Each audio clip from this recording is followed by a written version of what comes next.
Hi friends, AP DSC 2025 DSC exams response sheet అయితే వచ్చేసింది. అది అఫీషియల్ వెబ్సైట్ ఏపీ డిఎస్సి 2025 అని గూగుల్లో మీరు టైప్ చేసిన తర్వాత ఈ విధంగా డౌన్లోడ్ చేసుకోవచ్చు. మీకు మీ మొబైల్లోని ఏ విధంగా డౌన్లోడ్ చేసుకోవాలి, మీ ఎగ్జామ్ డేటు, మీ ఎగ్జామ్ సెషన్ని బట్టి మీ రెస్పాన్స్ షీట్ అయితే డౌన్లోడ్ చేసుకోవచ్చు. అందుకోసం మీరు ఈ విధంగా గూగుల్లో వెళ్ళి ఏపీ డిఎస్సి 2025 అని టైప్ చేస్తే ఇలా డిస్ప్లే అవుతుంది, ఇంటర్ఫేస్ చూపిస్తుంది. క్యాండిడేట్ లాగిన్ అని చూపించాను కదా, క్యాండిడేట్ లాగిన్లో మీ డీటెయిల్స్, యూజర్ ఐడి, మీ పాస్వర్డ్ ఇచ్చేసి సైన్ అప్ అవ్వాలి. ఏ విధంగా అయితే హాల్ టికెట్ డౌన్లోడ్ చేసుకోవడానికి గతంలో వీడియో చేస్తున్నానో ఆ వీడియో చూడండి. అలా సైన్ ఇన్ అవ్వాల్సి వస్తుంది.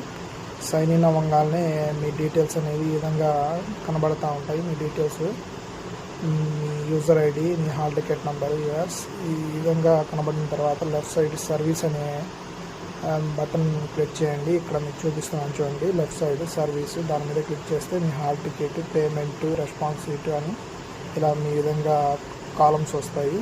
అవి దాని మీద మీరు రెస్పాన్స్ షీట్ డౌన్లోడ్ చేసుకోవాలి కాబట్టి రెస్పాన్స్ షీట్ మీద క్లిక్ చేసి అక్కడ లెఫ్ట్ సైడ్ స్క్రోల్ చేస్తే మీరు రైట్ సైడ్కి ఇక్కడ రెస్పాన్స్ షీట్ వ్యూ, మీ హాల్ టికెట్ నెంబరు మొత్తం వస్తాయి. ఈ విధంగా మీ పేపర్ని డౌన్లోడ్ చేసుకొని పీడిఎఫ్గా చేసుకొని తర్వాత చూసుకోవచ్చు. వీడియో అయితే ఎండ్ వరకు చూడండి, మీకు యూజ్ అవుతుంది. అదేవిధంగా మీరు మొబైల్లోనే డైరెక్ట్గా మీ రెస్పాన్స్ షీట్ అనేది సైన్ ఇన్ అయ్యి డౌన్లోడ్ చేసుకోవచ్చు. డౌన్లోడ్ అయిన పీడిఎఫ్ ఈ విధంగా మీ మొబైల్లోనే సేవ్ చేసుకొని తర్వాత చూసుకోవచ్చు. మీకు ఇలాంటి ఇన్ఫర్మేషన్స్ కావాలంటే వీడియోని లైక్ చేయండి, షేర్ చేయండి మీ ఫ్రెండ్స్కి. ఎలా డౌన్లోడ్ చేసుకోవాలో బయటికి వెళ్ళకుండా మీ మొబైల్లోనే మీరు రెస్పాన్స్ షీట్ అని డౌన్లోడ్ చేసుకోవచ్చు. తర్వాత ఈ విధంగా రెస్పాన్స్ షీట్ అనేది మళ్ళీ నేను మీకు రెండోసారి చూపిస్తున్నాను చూడండి. రైట్ సైడ్ స్క్రోల్ చేయగానే మీరు అక్కడ వ్యూ అనే ఆప్షన్ కనబడుతుంది. దాని మీద క్లిక్ చేస్తే మీ పేరు, మీ హాల్ టికెట్ నెంబరు కనబడతాయి. అలానే వ్యూ మీద డౌన్లోడ్ చేస్తే మీ రెస్పాన్స్ షీట్ అనేది డౌన్లోడ్ అయిపోతుంది.